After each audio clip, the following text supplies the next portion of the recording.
Okay. Okay sir, याद रखिएगा आपका स्टॉक थोड़ा सा, मैं इससे आपसे इसलिए बार बार पूछ रहा था कि कौन से दिन पे आपने बाय करी। आपका स्टॉक पूरे इस, अगर आप ड्यूरेशन को देखें, आई मीन अप्रैल से लेकर अब तक जून तक, ये हमेशा आके 510, 515, 520 की रेंज में अटकता है।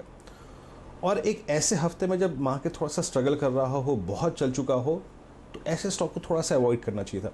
520 के ऊपर निकलता तो कहते थे कि एक बहुत अच्छा कन्फर्मेशन हुआ है, ब्रेकआउट हुआ है, लेकिन ये फंस रहा है स्टॉक, इसीलिए मैं कह रहा था। खैर, मानस ने आपको लेवल दे दिए हैं और उस पर थोड़ा सा गौर फरमाइएगा। और एक मैसेज लेते हैं, और ये है मिस्टर श्याम मित्तल का। और इन्होंने हीरो मोटोकॉर्प को लेकर एक प्रश्न पूछा है। Is holding one lot at 2380 now. Hero MotoCorp, Manas, इनका लॉन्ग ट्रेड है फ्यूचर में। एक सेकेंड, आपकी राय क्या होगी? ये भी एक बहुत अच्छे ब्रेकआउट पॉइंट पे बैठा है मानस। आई मीन 200 डिमा के ऊपर सेटल है, सेटल शुक्रवार को भी हुआ था। ये 2420 का लेवल थोड़ा सा परेशान कर रहा है, जहाँ जहाँ जहाँ के बेहद नज़दीक इनकी बाइंग है। कैसे अप्रोच करेंगे आप हीरो मोटोकॉर्प को? देखिए, फ्राइडे को 150 रुपए के करेक्शन के बाद स्टॉक ने 200 डे मूविंग एवरेज के आसपास सपोर्ट लिया और वहां पर बाइंग इंटरेस्ट देखने को मिला है। मेरा समझना है यहाँ पर ट्रेंड पॉजिटिव है, क्योंकि हाई टॉप हाई बॉटम बन रहे हैं। 200 डे मूविंग एवरेज के ऊपर स्टॉक ट्रेड कर रहा है और मैं समझता हूँ कि स्टॉक में पोटेंशियल है 2500 से लेकर 2520 तक के लेवल्स को टेस्ट करने का। तो यहाँ पर होल्ड करने की सलाह रहेगी। 2260 के स्टॉप लॉस रखें। ओके, एक मैसेज और लेते हैं, और ये है अशोक लेलैंड पे। और मिस्टर सुरेश हैं नागपुर से, और इनका प्रश्न अशोक लेलैंड पे है। एक lot at the rate 52। Okay, 5210 पे इनका लॉन्ग है। ज़रा प्लीज़ चार्ट चेक दीजिए स्क्रीन पर एक बार, अशोक लेलैंड क्या कर रहा है। और 50 का लॉन्ग है इनका, 50 पे ही ट्रेड कर रहा है। आज थोड़ा सा मेरे चार्ट्स में दिक्कत है। और मानस, थोड़ा ऑटो में अगर आप देखें, एक वाइब्रेंसी से विजिबल है चार्ट्स पे। चार्ट इसका 45-48 के बीच में एक बहुत स्ट्रॉन्ग बेस बन गया है, इसका एक रिफ्लेक्शन दे रहा है। आपकी राय क्या है? होल्ड करेंगे एक बार? रिस्क लेना बनता है इस स्टॉक में? बिल्कुल बने रह सकते हैं, क्योंकि ऑटो में काफी स्टॉक्स ऐसे हैं जो जिन्होंने ऑलरेडी एक ब्रेकआउट दिया है, बेहतर वॉल्यूम देखने को मिल रहा है। और अशोक लेलैंड में भी देखिए तो वो 100 डे मूविंग एवरेज के आसपास ट्रेड कर रहा है। और जब भी 54-55 के लेवल्स ब्रेक करेगा वीरेंद्र जी, तो आप उम्मीद करिए कि 62 से लेकर 65 की रेंज में आएगा। तो बिल्कुल बने रहे हैं यहाँ पर और 48 के नीचे का स्टॉप लॉस रखें। ओके, चलिए 48 के नीचे स्टॉप लॉस रहेगा। याद रखिए आपका चार्ट ठीक ठाक है सर, कोई दिक्कत की बात नहीं है। ओके, एक प्रश्न लेते हैं।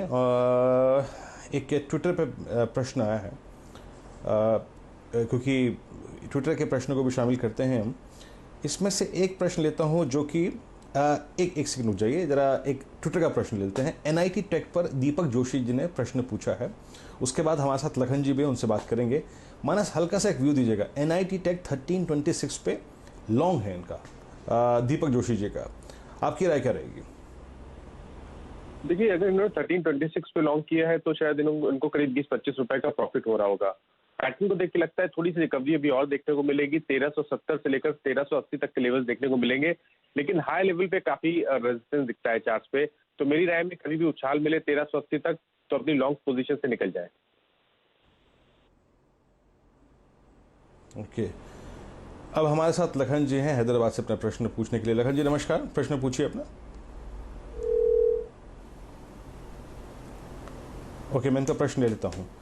सर, मेरे को लग रहा है कि आप इस ट्रेड पे थोड़ा सा फंस गए हैं और ज़रूरत से ज़्यादा कमिटेड हैं, क्योंकि आपने मैकडोवेल्स की 630 की कॉल मुझे याद है लास्ट टाइम भी पूछी थी, और आपने ही मन्नपुरम फाइनेंस की 150 की कॉल भी पूछी थी। आज 630 पे गया, सुबह सुबह आपको प्रॉफिट बुक करना चाहिए था। अभी मेरे स्क्रीन पे प्रीमियम नहीं है।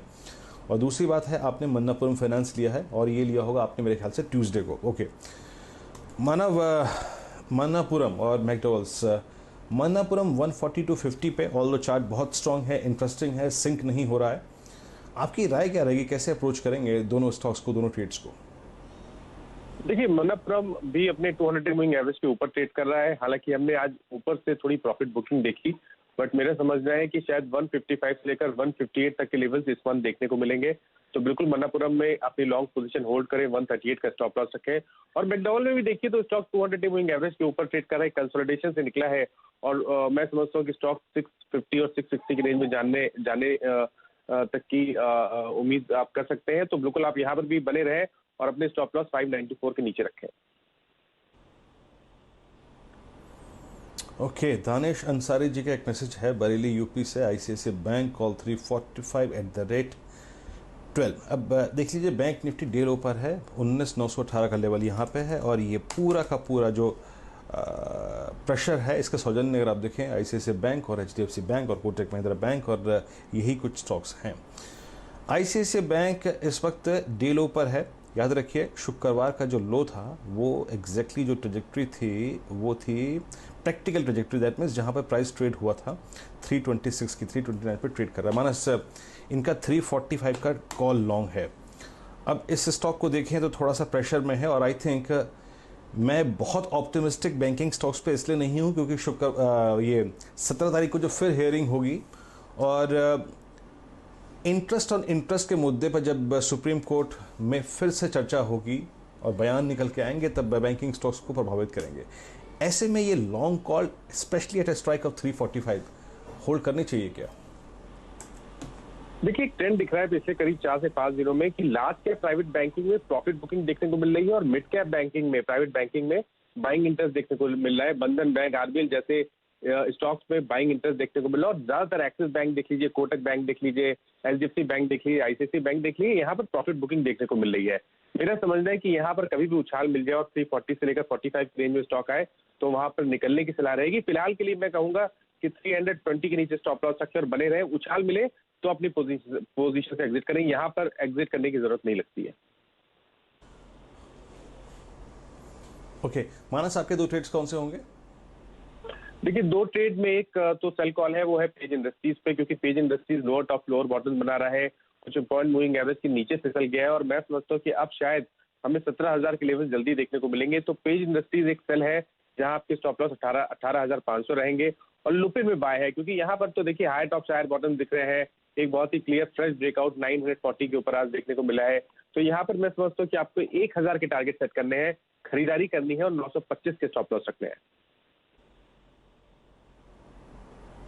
ओके मानस, बहुत बहुत शुक्रिया आप इस कार्यक्रम में शामिल हुए। सभी स्टॉक्स इंडेक्सेस पर आया रखिए आपने और चलते चलते बात करते हैं CNBC आवाज़ और नेशनल स्टॉक एक्सचेंज की खास मुहिम पर इन्फॉर्म इन्वेस्टर। जी हाँ, याद रखिए इस मुद्दे पर जब बात हम करते हैं तो हम बहुत सारे पहलुओं को लेकर बात करते हैं और आज हम बात करेंगे पेनी स्टॉक्स से।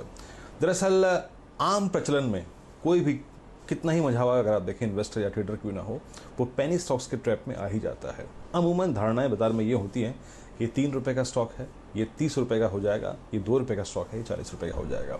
इसे ही बोलते हैं trading in penny stocks and investment in penny stocks. Please stay away from penny stocks. वो स्टॉक्स जो कि भारी गिरावट के बाद बिना किसी फंडामेंटल के 2 या 3 रुपये के हो जाएं, इनसे दूर रहिए। याद रखिए ये आपके अच्छे पोर्टफोलियो के बेहतरीन रिटर्न्स को कब खा जाते हैं आपको पता भी नहीं चलेगा। तो stay away from penny stocks. इस कार्यक्रम में इतना ही, थोड़ा सा ब्रेक के बाद हर्षता आपके साथ होंगे फ्लाइट नंबर 1 लेके। नमस्कार।